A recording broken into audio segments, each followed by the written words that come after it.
이사야서 63장 7절에서 14절 말씀입니다. 같이 읽습니다. 내가 여호와께서 우리에게 베푸신 모든 자비와 그의 찬송을 말하며 그의 사랑을 따라 그의 많은 자비를 따라 이스라엘 집에 베푸신 큰 은총을 말하리라. 그가 말씀하시되 그들은 실로 나의 백성이요 거짓을 행하지 아니하는 자녀라 하시고 그들의 구원자가 되사 그들의 모든 환난에 동참하사 자기 앞에 사자로 하여금 그들을 구원하시며 그의 사랑과 그의 자비로 그들을 구원하시고 애적 모든 날에 그들을 드시며 안으셨으나 그들이 반역하여 주의 성령을 근심하게 하였으므로 그가 돌이켜 그들의 대적이 되사 친히 그들을 치셨더니 백성이 애적 모세 때의 일을 기억하여 이르되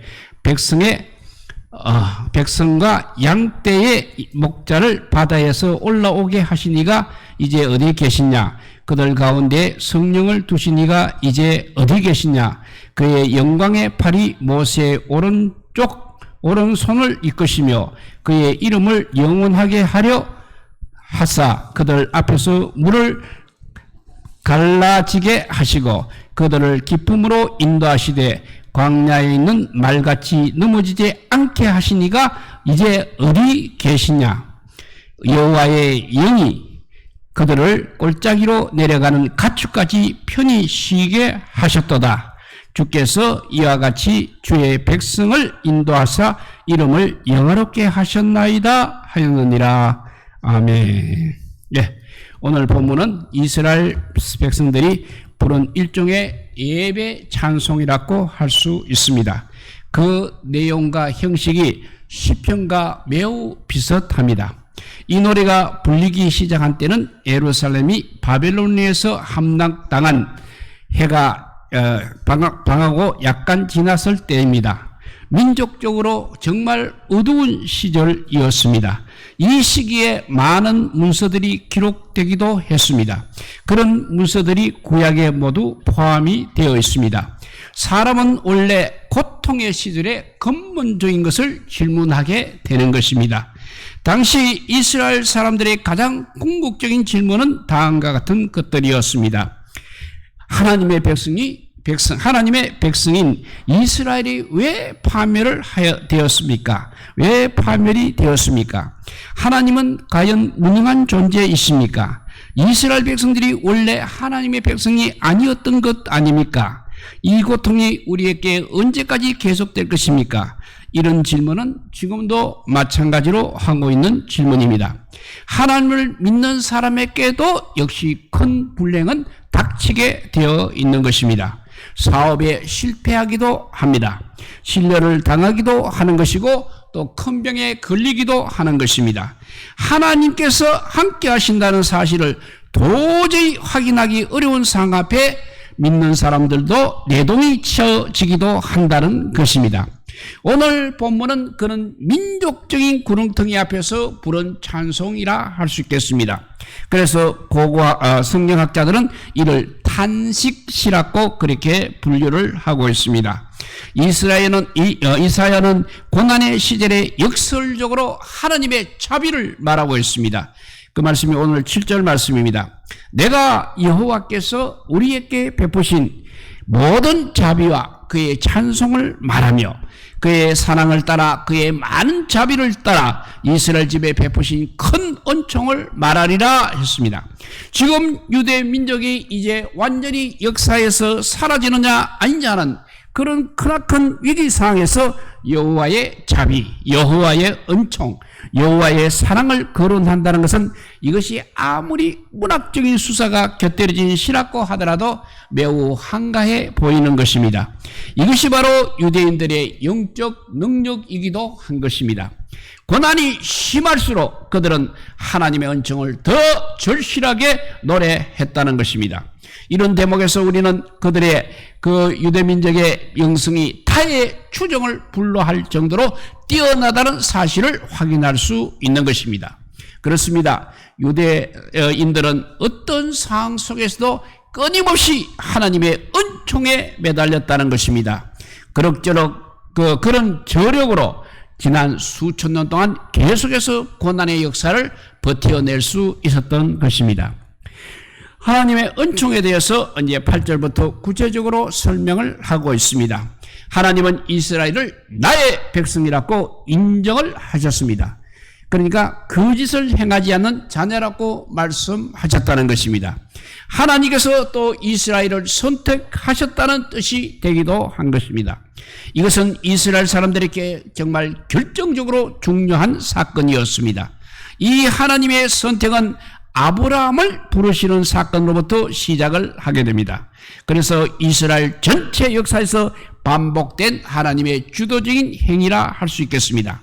이스라엘 백성은 바로 이 사실에 대한 영적 자부심이 대단히 강했던 것입니다. 그 어떤 상황 속에도 이 사실만큼은 부정하지 않았습니다. 이것이 사실입니까? 하나님께서 다른 민족은 그들로 보기도 않고 이스라엘만 나의 백성이라고 부르셨습니까? 그러면 그 증거가 무엇이냐 하는 것입니다. 그 증거는 제3자가 왈가왈부할 수 없는 것입니다. 오직 이스라엘 백성들만 말할 수 있는 것입니다. 사람의 관계에서도 이와 비슷한 일이 벌어지기도 합니다. 연인 관계에 있는 두 사람을 한번 보십시오. 다른 사람이 볼 때는 뭐 특별한 일이 없는 것 같지만 두 사람은 서로 사랑하는 사람을 선택했다는 사실을 인식하고 경험하는 것입니다. 내 사람이라고 나의 사람이라고 느끼고 말하고 있는 것입니다. 그리고 나름으로 증거를 댈 수도 있는 것입니다. 그 증거가 다른 사람에게는 시시하게 보일지 모르지만 두 사람에게는 말 그대로 절대적인 것입니다. 이스라엘은 여호와 하나님께서 자신들을 나의 백성이라고 선택하셨다는 사실에 모든 것을 걸고 있었습니다. 그들의 고유한 영적 통찰력이 거기에 자리 잡고 있는 것입니다. 하나님께서 이스라엘을 나의 백성이라고 인정하셨다는 것은 그들의 구원자가 되셨다는 뜻인 것입니다. 이 사실을 이사야는 8절과 9절에서 말하고 있습니다. 나의 백성이라는 표현과 또 가까운 표현은 시편에서 많이 나오고 있는 나의 양이라는 말입니다. 이스라엘 백성을 백성이라고 할 때 여호와는 왕이십니다. 그리고 이스라엘 백성을 양이라고 할 때는 여호와는 목자이십니다. 왕은 백성들의 생명을 보장합니다. 목자 역시 양의 생명을 지키는 것입니다. 왕은 백성의 구원자입니다. 그리고 목자는 양의 구원자인 것입니다. 그가 구원자라는 사실은 이스라엘 백성들이 당하는 모든 환난에 동참한다는 데서 우리는 확인할 수 있는 것입니다. 구원은 바로 환난의 순간에 필요한 것이 구원인 것입니다. 이스라엘이 환난을 당하는 순간 바로 그 자리에 구원자이신 하나님께서 동참하셨다는 사실입니다. 이런 진술도 모든 사람에게 실정적으로 확인해 줄 수는 없는 것입니다. 하나님께서 보이지 않는 방식으로 자신을 알려주기 때문입니다. 하나님께서 실제로 함께 하시지도 않았는데도 사람들이 그렇다고 착각할 수도 있을 것입니다.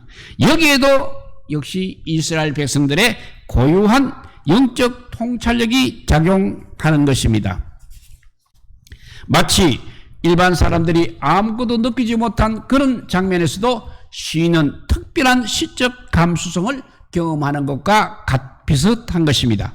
도대체 하나님께서 이스라엘 백성들의 환난 가운데 동참했다는 사실을 이사야는 어떻게 알고 있었냐 하는 것입니다. 무슨 근거로 그런 말을 하고 있는 것이냐 하는 것입니다. 오늘 우리에게도 이런 영적 경험이 있느냐 하는 것입니다. 여호와 하나님께서 환난에 동참하신다는 사실은 은총의 깊이로 들어가지 못하면 경험될 수 없는 것입니다. 은총에 대한 경험은 사물을 확인하는 것과는 전혀 다릅니다. 그것은 돈벌이와도 다른 것이고 그것은 목표와도 다른 것입니다. 그것은 우리의 영적 깊이만큼 보이는 것입니다. 이는 마치 바다와 같다고 할 수 있겠습니다. 어떤 사람은 바다의 파도만 보고 있습니다. 그것이 바다의 모든 것인 것처럼 생각하고 있는 것입니다. 어리석은 일입니다. 어떤 사람은 발만 바다에 담굽니다. 그것으로 바다를 알 수는 없는 것입니다. 스쿠버 다이빙을 할 줄 아는 사람이라면 바다 밑으로 내려가서 많은 것을 더 많이 볼 수 있습니다. 해변에서 파도만 보고 그것이 바다의 모든 것이라고 믿는 사람에게 바닷속의 세계를 아무리 설명해 주어도 이해하지 못하는 것입니다. 이사야는 영적인 바다 밑을 마음대로 헤엄칠 수 있는 고난도 실력을 갖춘 스쿠버와 같은 것입니다. 이사야가 경험한 은총의 깊이를 우리가 좀 더 따라가 보도록 하겠습니다. 이사야는 11절부터 이제 모세의 전성을 거론하고 있습니다. 모세 시절은 고난의 대행군과 같은 때였습니다. 그의 출생부터가 그러했습니다. 애굽의 바로는 이스라엘 민족에게 새로 태어난 아이가 남자이면 모두 나일강에 던지라는 명령을 내렸습니다. 모세도 죽을 운명이었습니다. 그의 어머니는 갈대로 작은 배를 만들어 석 달 된 모세를 그 배에 태워 나일강에 띄웠습니다. 바로의 공주가 그 아이를 발견해서 살렸습니다. 모세는 그야말로 기적적으로 물에서 건짐을 받았던 사람입니다. 이 사건은 80년 후 홍해에서 다시 일어났습니다. 이스라엘 백성을 이끌고 애굽을 탈출한 모세는 홍해 앞에서 이제 길이 막혔습니다. 이사야는 하나님께서 홍해를 갈라지게 하셨다고 말하고 있습니다. 이것은 홍해 전성으로 잘 알려진 이야기입니다. 그 전성을 이사야가 그대로 받아 쓴 것입니다. 모세와 이스라엘 백성들은 갈라진 홍해를 마른 땅처럼 건널 수 있었습니다. 그 장면을 이사야는 13절에서 이렇게 표현하고 있습니다. 그들을 기품으로 인도하시되 광야에 있는 말같이 넘어지게 않게 하신 이가 이제 어디 계시냐 하였습니다. 이 장면을 한번 상상해 보시기 바랍니다. 홍해가 갈라졌습니다. 그 밑으로 땅이 드러났습니다. 이스라엘 백성들은 모세와 함께 해변에서 홍해 밑바닥으로 내려가고 있습니다. 양쪽으로는 여전히 바닷물로 된 벽이 세워져 있습니다. 만약 물이 다시 땅을 덮친다면 그들은 모두 수장이 되고 마는 것입니다. 이스라엘 백성들이 하나님의 기적을 보았다는 확신으로 기쁨으로 행진하고 있듯이 홍해 안으로 들어갔겠습니까? 그게 과연 신나는 일이라고 할 수 있겠습니까? 적지 않은 사람들은 아마 두려움으로 다시 애굽으로 돌아가자고 했을 것입니다. 그리고 그렇지만 비록 두렵지만 그들은 점점 더 깊이 들어가게 됩니다. 원래 그 깊은 곳은 악한 힘이 자리 잡고 있는 것입니다. 깊은 곳 위험한 곳입니다. 죽음과 삶의 경계선인 것입니다. 깊이로 내려왔지만 어쩌면 밖으로 나가지 못할지도 모르는 상태입니다. 그것은 아차 하는 순간이면 이스라엘 민족 전체가 멸절할 수밖에 없는 그런 장소였습니다. 죽음을 가장 가깝게 느낄 수 있는 곳이었습니다. 이스라엘 백성들은 홍해의 전성을 리얼하게 아마 생각했을 것입니다. 홍해가 갈라진 것이 역사적으로 사실이냐 아니냐 하는 것은 여기서 전혀 중요하지 않는 것입니다. 성경 기자들은 지금 물리학적 사실이나 고고학적 사실을 말하고 있는 것이 아니라는 것입니다. 그들의 하나님의 경험을 말하고 있는 것입니다. 그들은 홍해의 깊은 곳으로 내려가는 것 같은 경험을 아마 수없이 반복했을 것입니다. 주변의 제국으로부터 끊임없이 위협을 받았기 때문입니다. 아시리아, 바벨론, 페르시아, 로마에 이르기까지 죽음의 공포를 많이 경험했습니다. 2차 세계대전 와중에는 홀로코스트가 즉 유대인의 대학살까지 발생했습니다. 아우슈비츠 집단 수용소에서 유대인들은 홍해의 깊은 것을 경험했을 것입니다. 수신간의 바닷물이 땅을 집어 삼킬 것 같은 경험을 말하고 있는 것입니다. 홍해 이야기가 어떻게 진행되는지 우리는 잘 알고 있습니다. 광야에서 말이 잘 달리듯이 그들도 홍해의 깊은 땅을 넘어지지 않고 걸어서 건너갔습니다. 하나님께서 그렇게 하셨다는 것입니다. 도대체 이런 일을 가능케 하신 이가 누구십니까? 그가 지금 어디에 계십니까? 이사야는 지금 탄식하듯 바로 그 하나님을 기억하라고 외치고 있는 것입니다. 그 하나님이 바로 이스라엘의 구원자라는 뜻입니다. 그 하나님이 바로 이스라엘을 그 환난에서 그 하나님이 이스라엘의 환난에 동참하셨다는 것입니다. 그 하나님으로 인해서 홍해의 깊은 곳을 편안하게 건널 수 있었습니다. 그것을 이사야는 문학적인 수사력을 발휘해서 14절에 이렇게 표현하고 있습니다. 여호와의 영이 그들을 골짜기로 내려가는 가축같이 편히 쉬게 하셨도다 라고 했습니다. 골짜기도 깊은 곳이기는 합니다만 홍해의 깊은 곳과는 다르다는 것입니다. 골짜기는 가축이 그래도 편안히 물을 마시고 풀을 뜯을 수 있는 곳입니다.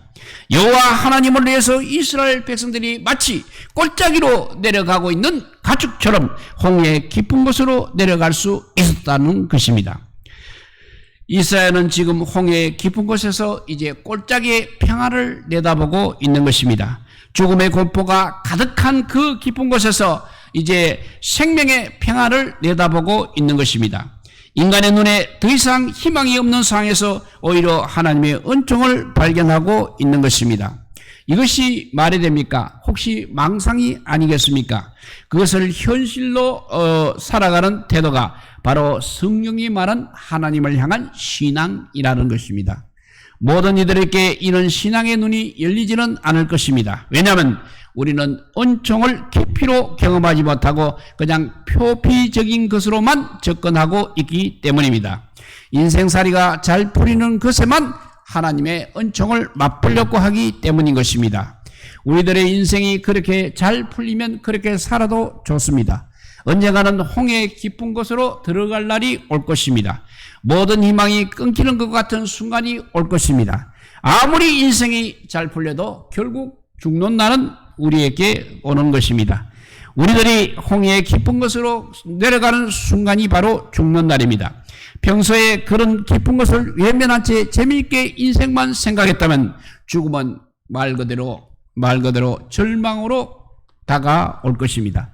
살아있는 동안 절망의 깊은 곳에서 하나님의 은총을 경험한 사람이라고 한다면 골짜기로 내려가는 가축처럼 편히 쉴 것에 대한 희망으로 가득하게 될 것입니다. 우리는 먼저 홍해의 깊은 곳에 내려가신 분이 계십니다. 그분이 예수 그리스도이십니다. 천수를 살다가 죽으신 분이 아닙니다. 사고를 만나거나 병으로 죽은 분도 아니십니다. 예수님께서는 당시에 가장 저주스러운 십자가에 달려 죽으셨습니다. 오죽했으면 예수님께서 나의 하나님 왜 나를 버리십니까? 라고 한탄을 하셨겠습니까? 예수님께서는 자신의 미래를 완전히 하나님께 맡겼습니다. 그리고 저주스러운 죽음을 받아들였습니다. 판덴베르크라는 사람의 표현처럼 그분의 십자가 죽음 이후에 세상에 그 누구도 더 이상 혼자 고독하게 죽지 않게 되었다고 했습니다.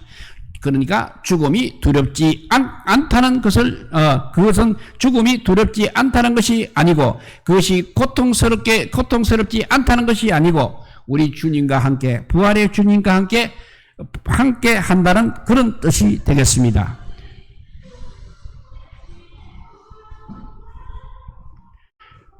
우리가 예수님의 오심을 기뻐해야 할 이유가 아주 분명한 것입니다.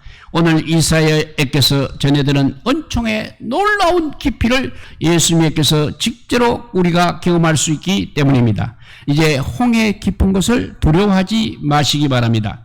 우리들의 영적 시선을 십자가에 달렸다가 부활하신 예수 그리스도께 돌리시기 바랍니다. 그분을 통해서 우리 삶에 개입하시는 하나님의 은총이 얼마나 깊은지를 보시기 바랍니다. 그 은총을 실제로 살아내시기 바랍니다. 그리고 다른 사람들에게 그 사실을 말로 삶으로 전하시기 바랍니다.